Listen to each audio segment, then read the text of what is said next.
एरवी गजबजलेल्या बैसरांच्या विस्तीर्ण मैदानामध्ये शुकशुकाट।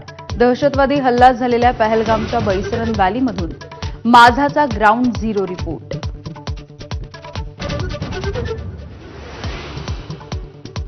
पहलगाम हल्ल्यातील संशयित दहशतवादी आसिफ शेख आणि आदिल गुरीचं घर स्फोटामध्ये उद्ध्वस्त।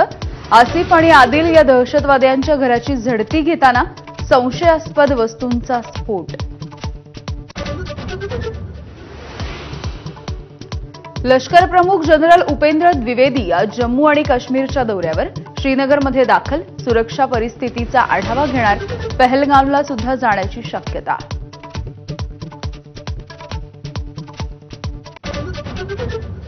लोकसभेचे विरोधी पक्षनेते राहुल गांधी आज जम्मू काश्मीरच्या दौऱ्यावर। अनंतनागमध्ये घेणार पहलगाममधील दहशतवादी हल्ल्यातील जखमींची भेट।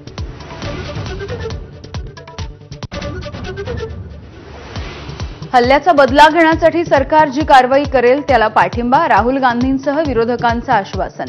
पाकिस्तानवरती निर्बंध घालण्याच्या भूमिकेला विरोधकांचं समर्थन।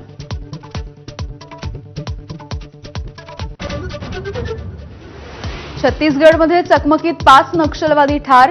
3 राज्यांच्या 20,000 सुरक्षा दलाच्या जवानांनी शेकडो नक्षलवाद्यांना घेरलं। मेधा पाटकरांना दिल्ली पोलिसांकडून अटक। उपराज्यपालांच्या मानहानीबाबत तक्रारीच्या नंतर पाटकरांवरती कारवाई। दिल्लीतल्या निजामुद्दीन भागामधून मेधा पाटकर यांना अटक। पैशांचा पाऊस पाडण्याची बतावणी करून भोंदूबाबाकडून 3 अल्पवयीन मुलींचं लैंगिक शोषण। नागपुरातील धक्कादायक घटना।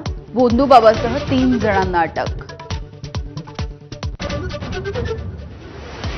मुंबईतील एल्फिस्टन पूल आज रात्री 9 वाजल्यापासून वाहतुकीसाठी पूर्णपणे बंद होणार।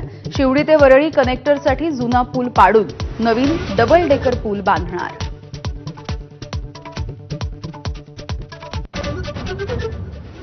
आळंदी देवस्थानाच्या इतिहासामध्ये नवा अध्याय। विश्वस्त मंडळावरती प्रथमच महिलेची नियुक्ती। अॅडव्होकेट रोहिणी पवार यांच्यासह हभप पुरुषोत्तम महाराज पाटील आणि चैतन्य महाराज कबीर यांची विश्वस्तपदी निवड।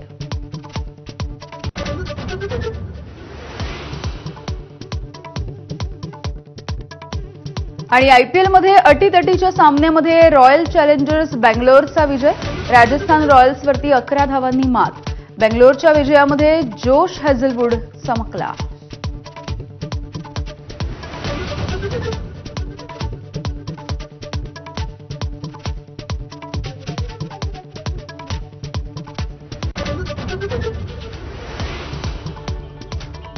नमस्कार, मी यामिनी दळवी। बुलेटिनमध्ये तुम्हा सगळ्यांचं स्वागत आणि आतापर्यंतच्या सगळ्या महत्त्वाच्या बातम्यांचा वेगवान आढावा।